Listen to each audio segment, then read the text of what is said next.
Welcome to Backyard Oasis, a podcast designed by and for older adults living in the beautiful Pioneer Valley of Western Massachusetts and produced in the tech studios at Greenfield Community College in Greenfield, Massachusetts. Are you a traveler? Do you travel close to your home or have you traveled long distances? And how far is the furthest you've ever traveled?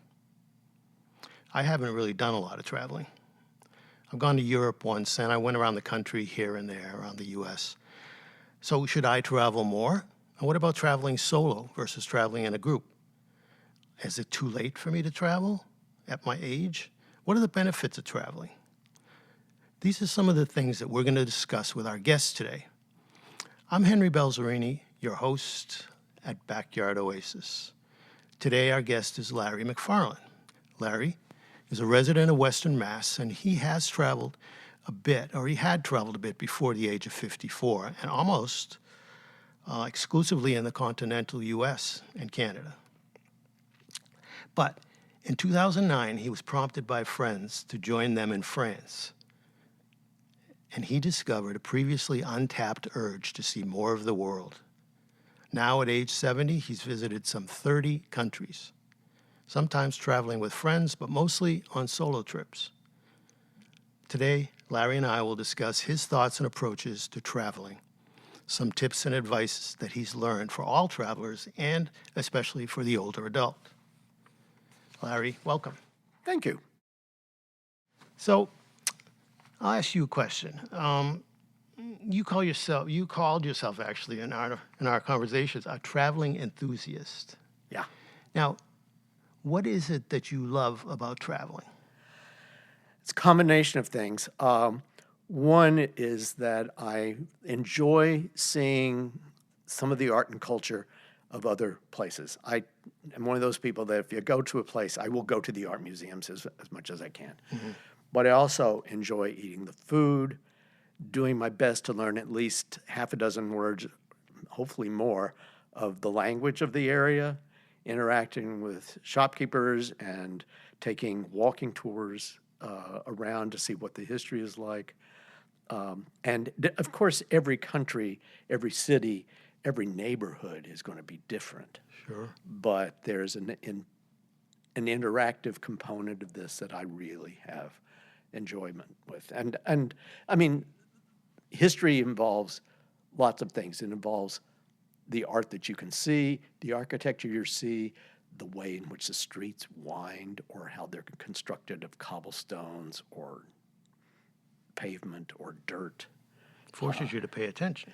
Well, you do. Yeah, you have to. You don't want to trip on the cobblestones. Well, sure.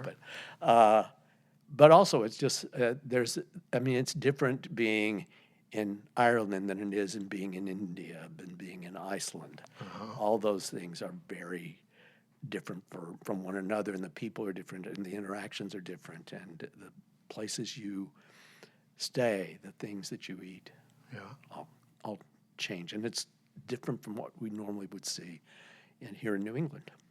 So it sounds to me like a very opening experience. Yes, your mind is open. Yes, I don't think that anybody can travel the world and feel like we're not all one people. Oh, interesting. The people heading to the moon right now are on. Gosh, I've forgotten the name of the spacecraft now. Artemis 2. They're on their way to the moon right now, and then one of them looked back and took a photo of the Earth, which, oddly enough, they had it posted online as with the South Pole on top. And I thought, what is that? And turn around. Well, it's Africa and Spain. You can see, but if you don't realize that the whole world, there is no up and down out in space. So they just took a photo and posted it. Well, the same thing. You don't necessarily know that you are not in a globe if you're just going to your local coffee shop. So you have to travel to get the sense that this is a broader world and that people are eating and sleeping and having lives. Yeah, there are some people who live in their home that they grew up in, and they pretty much stay there most of their lives. Right. And their approach or the way they look at things are totally different than someone who's been in different places from what you're saying. Mm-hmm. It sounds like tell me, you've traveled more solo than you have with groups? It's been more solo than with groups. There's a group of friends of mine, and we have gone several, for every year since 2009, we went somewhere until this last year when one of our friends died. And he had been the biggest instigator. I was kind of like co-pilot for those excursions, but he was the biggest instigator for all those. And so we would travel together, and we went to places like Morocco and Spain and Ireland, Norway, Switzerland, Italy, lots of places, a lot of things. And so that's the primary group I've traveled with. I've been on one real group excursion. That was to Cuba. And I went on that one because getting to Cuba on my own would have been a hurdle that was too complicated than I was willing to take on. So I signed up for a group tour with Chris Christensen, who's a travel podcaster. And I'd heard him several times, and he was saying this group was going to Cuba, so I just signed up and went along with that. Group tours require you to basically go morning to night. So you don't get a schedule. They have a schedule. You bop in. You have to do these one thing right after the other. Yeah. And so I'm a much more leisurely traveler than that. And at being an age that I am, I enjoy taking my own pace. And if I want to sit in a coffee shop for an hour and a half and read my emails or type up a travel blog or just enjoy the people watching, then that's fine.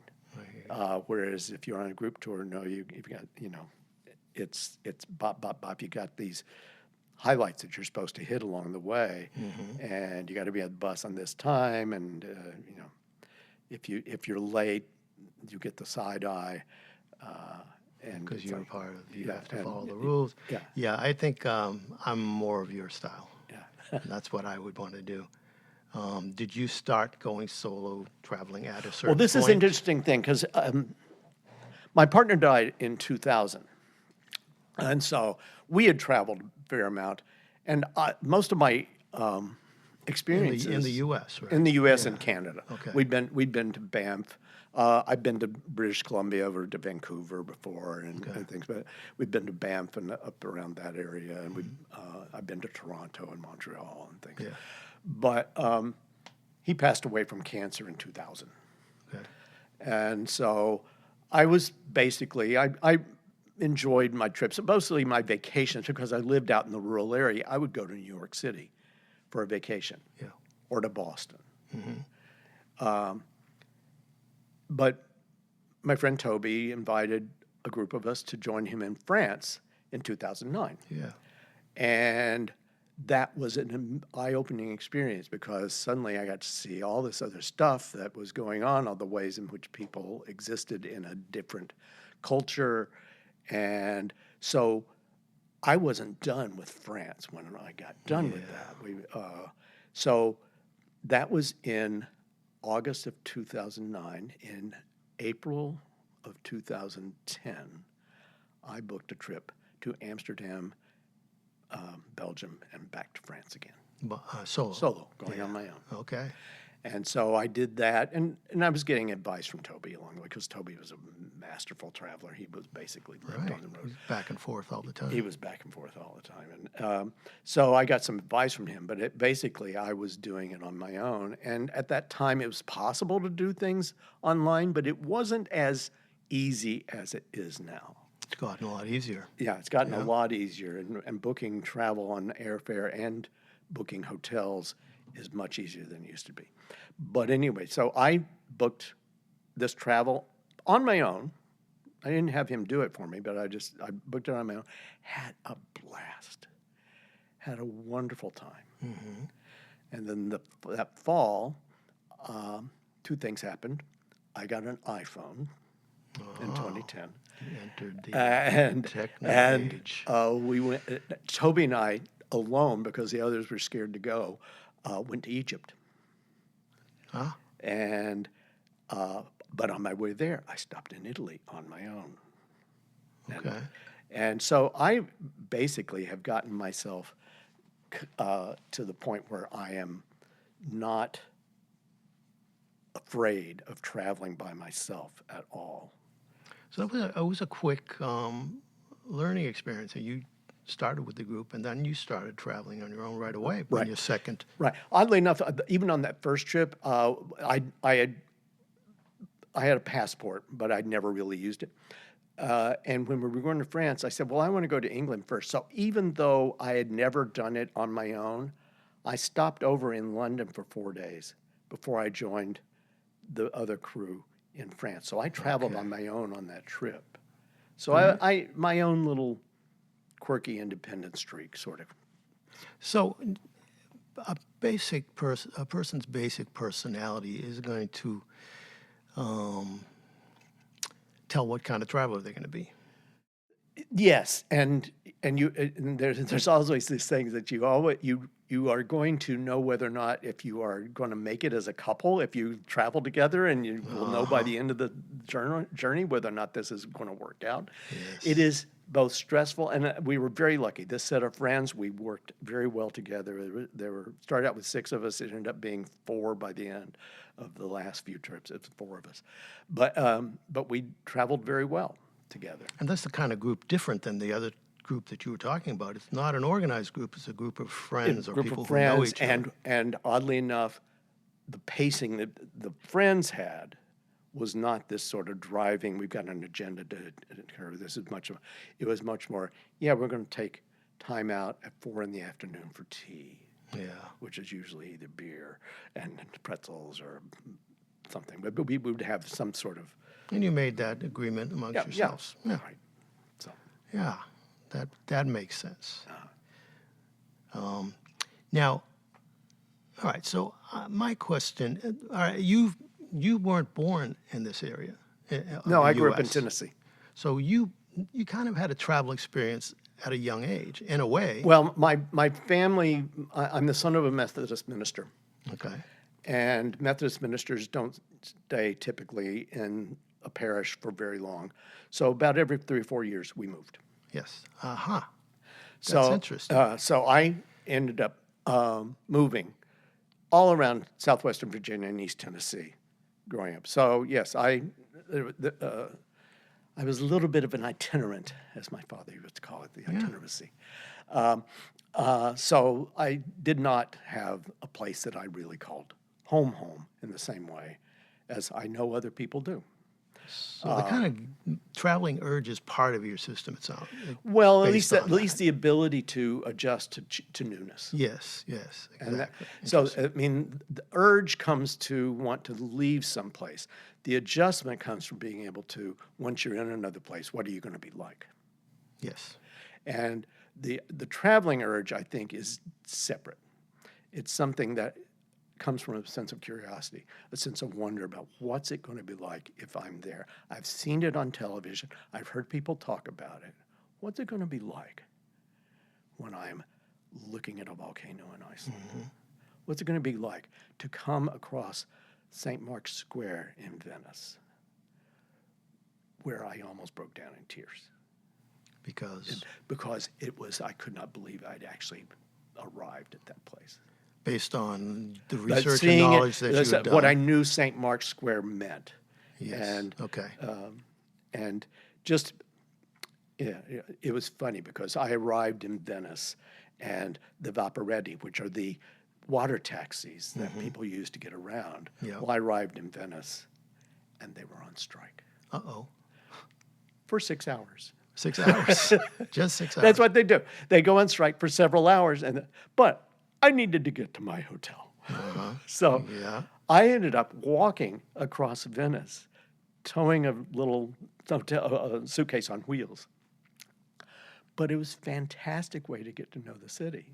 Yeah, you're learning as you're going. And to go online. And I finally get to my hotel, and then I look over there, and there's this sign at the end of the block where my hotel is, says Piazza San Marco.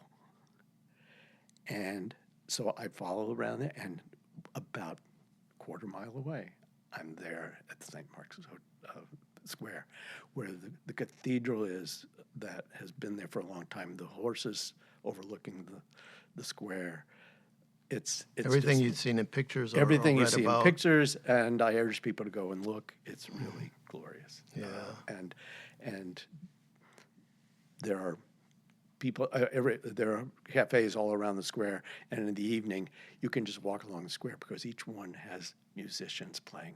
Not most of the classical music, because Vivaldi was in Venice. All these classical composers. Monteverdi is buried in Venice. I walked into a church and looked over, and there's Monteverdi's grave. I thought, oh my gosh. So yeah. So basically, you have a lot of knowledge of history and of other things that you drew on Right. in your visits. So a person who maybe doesn't, Right. how would you have any suggestions or ideas on how they would research countries they would want to go to? So one of the things about it, you have to know what you're interested in. What is it that drives you to try to go see something? Yes. Sometimes people just want to go to a place. I mean, I know a lot of people who have done video games or enjoy some of the cartoons, the comics that come out of Japan that want to go over there. Right. Because they enjoy Because they're that interested culture. in that. They have interest in that. And you can find out some things there. If you're interested in going to Legolands, there are things all over the place where you can go there. But if you have a sense that you want to know, okay, I studied this in school, where did that come from? Then it's a good idea to say, that would be an interesting thing to go see. Like, what's it like to be in Athens? Why did they have such a philosophical point of view on things? And when you talk about the Stoics, Stoic comes from the word stoa, which is basically a porch. And it was the covered walkway that was in the marketplace of Athens. And you can go, and it's there. So The all this stoa is knowledge still you have there. in your head becomes real, Yes. and that's why you would have that urge to travel to this Right. place. Yeah. Yeah. Okay, I can see that. So, like I said, I'm someone who hasn't traveled a lot. I went to Amsterdam. That was my trip, and I went with a friend, and I had my pocket picked, and my friend and I were not really as close friends after that trip. Right. So that was an interesting thing that you had mentioned about the traveling with others. It that you can need to be- drive wedges or build bridges Yeah, between people. good quote. So, all right. So let's talk about some of the things you have to do, the practical stuff. For instance, so you're flying. Right. So you're dealing with airports, you're dealing with flying, you're dealing with long trips Right. and long waits. Sometimes, yes. Yeah, Especially now. right. So talk a little bit about that. Well, first you have a destination. Okay. And I think it's important for people to decide where they want to go and what they want to do a little bit about when they get there. It is not a good idea to have every moment planned. Because one thing about it is you sometimes will find that you are more focused on where you're going to next than what you're doing right now. Right. It's all in your head. Yeah. And so make sure you've got lots of downtime and lots of ability to enjoy the moment rather than to feel like you've got to punch your card one thing after another. So the thing to figure out is where you want to go and then how you're going to get there. Some destinations you can drive to. I'm driving to Ottawa this summer. So I know in your own car. in my own car. Yeah. Yeah. And it's not common for me to do that. When I used to go to New York City, I would drive to a train station and take the train into New York. That's perfectly doable. But if you want to travel further, you're going to have to fly. And booking airline tickets, there's a lot of different things that you can do. One is it's important to figure out how to manage your cost because air flights are expensive. Right. I have done this crazy thing in getting my airfare reduced by signing up for loyalty cards and credit cards that I can get credit for airfare. One of the things you can do if you sign up for like the Chase Sapphire Preferred or the Citi Strata credit cards, Citi CITI, Citibank. Yep. You can get 60,000 miles of frequent flyer miles that you can use for any flight. Well, it costs 30,000 miles each way to go for a single trip to Europe for most airlines. You can transfer those to an airline that you want to go to. Some of them, it's even less than that. And you can travel to Europe for basically not much of any cost at all. So that's managing some of the cost. Okay. You can also use it for domestic travel. If you just want to go to the West Coast or you want to go to the Gulf Coast, you can do that. The whole idea is just try to figure out something that you can do, that you can figure out how to manage it. And it usually takes about, I usually start thinking about 4 to 6 months in advance about what to do. So you definitely have to do a lot of planning. If you go to a travel agent, is that something that you've ever done? I knew a travel agent once and found them not useful for me. Because of there was somebody I knew socially. Mind. There was somebody I knew socially. Yeah. And I think they were finding that they were losing their business to the internet. The internet is your friend. Oh. The internet will provide you all that you need. Go to if you want to research airfares, go to Google Flights, find out what's going on, but do not book your flights through Google Flights. Go to the airline sites themselves. The reason being is if you book on Google Flights and you have a problem, the airline will say, well, you booked through another agent. Go get it resolved through that agent. And that will be hard. So I encourage everybody, go to directly to the airline, book your flights there. And then if there is a problem, which I've had happen twice, it gets taken care of really quickly. So are there specific apps or websites that will start you on the path of doing all of this? Flights.google.com will do that. There are others. You can go on Expedia or Travelocity just for doing some investigations on things. Okay. But honestly, and there are discount airlines that you can use. Mm-hmm. Some of them are a little iffy. Some of them are barely making it financially. Wooden seats and no, it's not. We're not talking about wooden seats and rope seatbelts. Yes. No, they're making it. Some of them are a little on shaky ground. The big ones in the U.S. and across the continental U.S. are United, American, and Delta. Do you use a different airline each time? I typically will go with whatever I can get the cheapest and the best schedule. Okay. And I always fly economy. Okay. And going across the Atlantic, I usually fly an overnight flight, which means I'm going to arrive very tired because I have a very hard time sleeping on an airplane. So what I do is I just land, plow through to the end of the day, then go to sleep that night, and by the next day, I'm over my jet lag.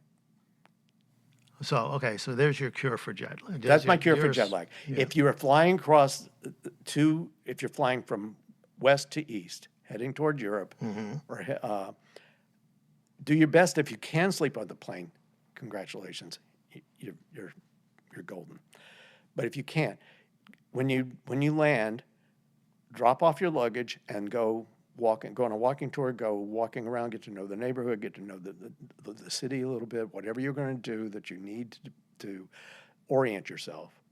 And then by around 7 o'clock or so, I'm usually like, my tongue is hanging out of my mouth. I'm ready to fall asleep. Yeah. And I go to bed, and I sleep for about 7-8 hours because I want to get up the next day and everything else like that. But normally after that amount of rest, I get my clock reset. Rather than what some people will say, well, go lie down for a little while and then you have a hard time sleeping that night, my experience. Mm-hmm. So I typically will say, don't sleep until night in the place where you are now visiting. Okay. So in terms of an older adult traveling, are there specific things that you would mention that you would, either from your own experience or from what you would have noticed? It depends on how much experience you have. I think that if you are new to this, go someplace easy. Go to Europe. Everything in Europe is achievable. And if you're used to things in the United States, most of the things that we have in the U.S. you can find in Europe. It may have a different brand name. It may be having, like if you're looking for toothpaste, you want to make sure you're not getting hemorrhoid cream instead. But even being able to talk with someone about it. But even brands like Crest and Colgate will be over in Europe. But also there's other things. There's other brands and other ways, and you can see what. So anything you might need over there. So Europe is used to tourists, and so you'd be able to get yourself around, and especially in the world situation as it is today. Yeah. Your thoughts on that? Well, I haven't planned yet my trip for the fall, but I'm probably going to go somewhere in the fall. But I'm holding off just to see what things are going to be like.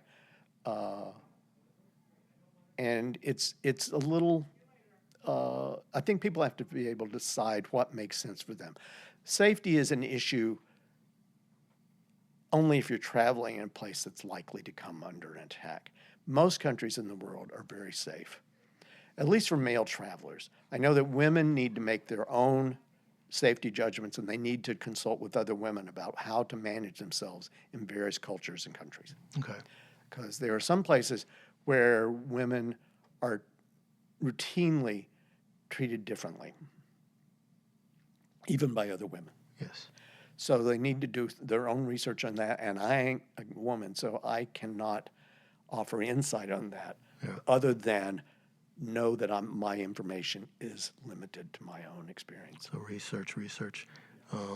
In the notes of this episode, I'm going to put a few places that people can go to online to do their own research in terms of things like for women and for older adults.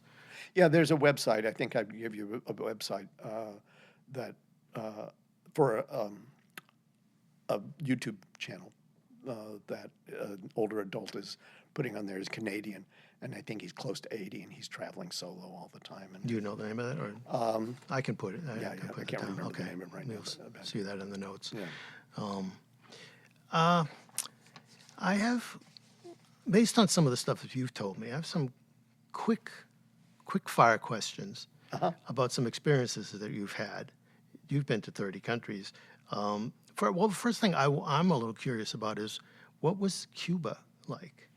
Cuba was an interesting place because it was so, it has a double economy, and I have been to places where there's a little bit of a black market. The black market is the main way people interact in Cuba. Really?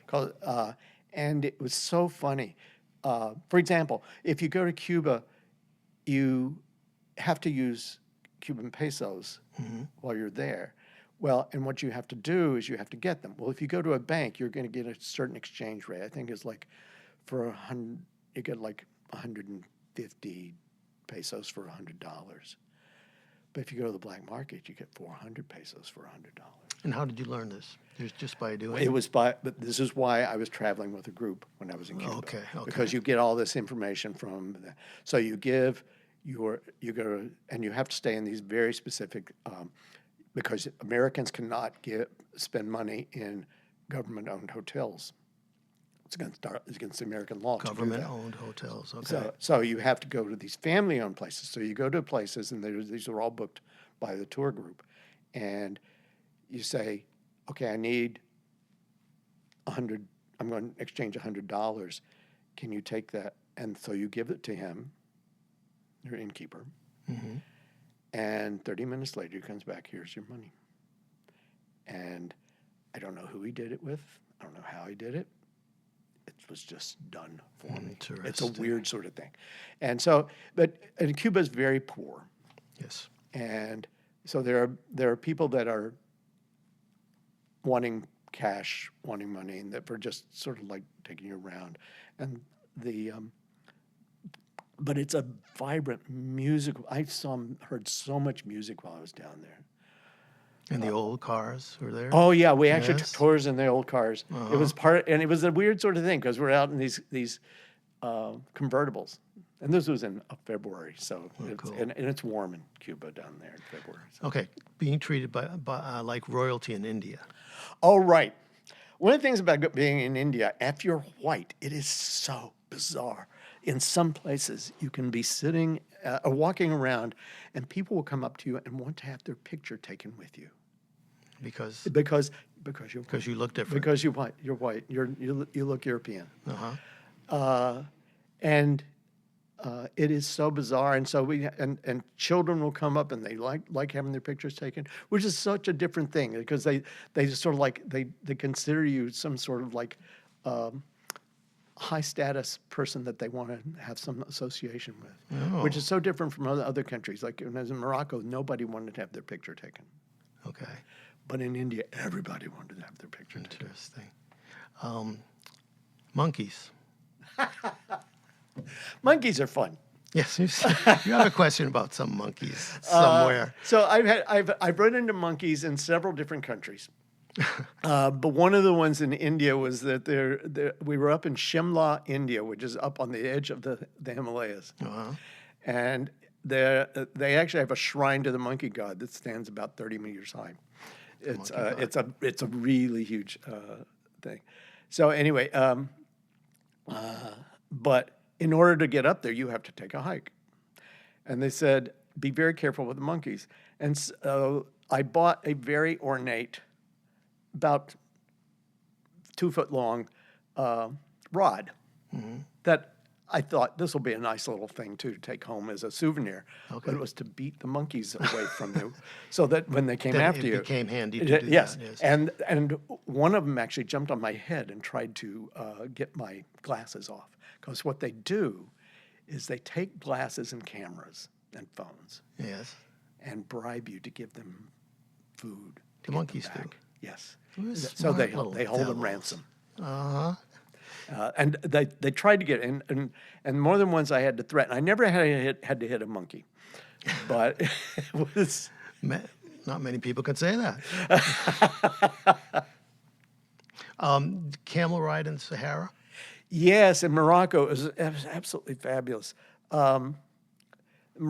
There are ways in which you can go and do these glamping kind of camping trips out in the Sahara, and to get there you can take a camel ride caravan, and there was a guide who was he was walking but leading us in our camels, and he had a lovely dog too who was walking along with us, and we're going across the Sahara and the sands and everything like that, and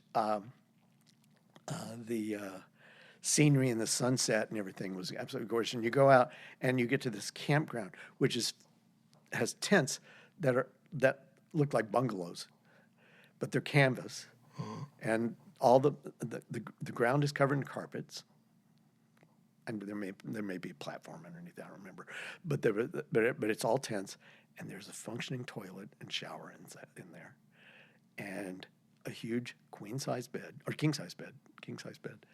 And meals are served over in this other tent compound. So this is the place you stayed? This is the place we stayed. Oh. But the camel ride going out was fabulous, just being able to be out. Yeah, how'd that feel? My arthritic hip did not like it. And you probably don't want to eat right before it, right? No, camels are not. It's not they don't bad. Bounce up. No, they don't bounce up and down too much. No, I found that nausea is not the thing that comes from that. No, it was pretty easy, and it's. And the hump is practical in terms of. Well, they put a holding saddle you on. in. They put a saddle. They on. put a saddle on. So you're okay. wearing. It's like a. It's you're not aware of the hump so much. It's more getting on because the camel has to be lying down for you to get onto it, and then it stands up while you're on it. And so you have to hold on, and it rears back onto it, puts its front feet up first, and then raises up on its back feet. So you have to go forward and back, rocking like you were on a rocking horse. I don't know many people who've ridden a camel. So, Larry, you have you've taken lots of pictures and written a lot about your travels. Yeah, that's my way of kind of keeping a journal of my stuff, but I also will send it up to my friends and things like that. And is that something that people can access if they're interested? Yeah, at the first place I started recording them started going out of business, and I went bouncing around trying to find some place. But yeah, there's jaunticles, which is like articles about my jaunts, JAUNTICLES.blogspot.com. Blogspot. Yeah. Okay. It's basically it's a blogger site. And that'll be in the notes too, by the way. Okay, but you can find what I've written. I think the most recent thing on there was about Stockholm, Sweden, when I was there. Okay. And you said you haven't figured out where you want to go next. No, I'm thinking about possibly going to Asia. I've never been to Japan, and I've never been to South Korea, and those are two places that are kind of on my list. But I also, part of me just wants to go and just have a good time and relax a little bit. And Japan would be a cultural adjustment. Yeah. And I have to get myself ready to be jogged, and my brain to be jogged in a way. Prep. Yeah. I should have asked you this at the beginning, but name me don't name me all the countries that you can remember that you've been to. I can't. Well, I don't want to go through all 30 of them, but most of them are in Europe. The ones that are not, the typical ones: Spain, Portugal, Switzerland, Italy, Germany. Some of these I've been to several times. Mm-hmm. But I've been to Morocco, I've been to Egypt, I've been to Myanmar, India, Thailand, Hong Kong. Cuba and Haiti. And Cuba. I haven't, oddly enough, I've been to Haiti, Yes. which was one of the first places I went because right after college. That was a group tour, but that was also it was an encounter with the third world with a group of college friends. That was early back. Yeah, when that you was were in college. 1977. Yeah. Oh, okay. Yeah, that was 50 years ago. Okay. So that was a long time. Do you have a list, like a to-do list or a wish? Wish list. There are places I would like to see, but some of them are like I'd like to go see Malta, but Malta is not easy to get to. I mean, it's fairly easy to get to. It's in the middle of the Mediterranean, but it's an island nation, and I have never been there. Some of the things. I think there's some places I think I'm never going to get to because I always wanted to go see St. Petersburg and see the Hermitage Museum in St. Petersburg, Russia. Yeah. But because of the current world situation, tricky right now. Yeah. that's probably not going to happen in my lifetime. Yeah. So it's not going to open up in it. But I mean, I've been to a lot of places that I already did want to go. I had wanted to go to Jordan, but I don't think that the Middle East situation right now would lend itself to that. Yeah. Okay. So, do you have a favorite country that you've been to? Italy. Italy is your favorite? I have more fun in Italy than I have anywhere else. Yeah. And it's laid back. It's full of history. It's full of art. The food is fabulous. It's easy to get around. It's just a wonderful country. And because the Winter Olympics were there, it turned into a travel blog. I've been to the Cortina, to the place where they had a large part of the Olympics. The Olympics, yeah. And it's gorgeous up there. But there was a 2-week-long travel log, inviting people to come to see Italy. So I'm sure it's booked to the hilt for the next year or two, because people are going to be there. If you're going to go to Italy now, I'd probably head to the southern part of Italy. There are also other places that I still haven't been to. That Bari I haven't been to, and it's supposed to be lovely over there. So you may be returning to Italy. You know, I love Italy. I would like to be able to go there. I just want to go someplace where I'm not going to get overwhelmed by high prices because people are booking in over there and things. Yeah. And the places like Bari are supposed to be less expensive and things. Okay. But I've been to Italy probably 6 times. Cool. Yeah. Well, Larry, thank you. Do you have any final thoughts on somebody who's, all right, let's make someone who's on the older side who's considering travel? Not anything practical, but anything to inspire someone. What would be? I think you have to look inside yourself and what inspires you to do anything. And then say, could that happen in a different global context? Could it be something you could take yourself to expand whatever inspires you internally into an external place that pushes your limits a little bit? You're going to have to grow in order to experience it. Mm-hmm. And recognize that there are different ways of existing, different ways of interacting, different languages, different phrases, different meals, different things to eat and enjoy. And just bring yourself to the next place. And when you come back, you're going to be different than you were when you left. You're opened up. Nice. Thank you so much, Larry. That was it was a pretty inspiring conversation and a great reminder that travel isn't about age, it's about attitude. And thank you for sharing your stories, your insights. If people would like to know more to follow your adventures, you can find them at the website that Larry mentioned, Jaunticles, which will be in, as I said, in the notes. So if you'd enjoy it and you'd like to subscribe to the podcast, share it with someone, and leave a review. It really helps others to discover the show. And remember, the journey doesn't stop, it just gets better. This is Henry, and I'll see you next time. This concludes today's podcast. We're always looking for new ideas, so feel free to reach out to Judy Raper, Associate Dean of Community Engagement at Greenfield Community College, at 413-775-1819 if you have an idea you'd love to share. Special thanks to the creators of Backyard Oasis, Denise Schwartz, Chad Fuller, Dennis Lee, and Christine Copeland. Have a great day.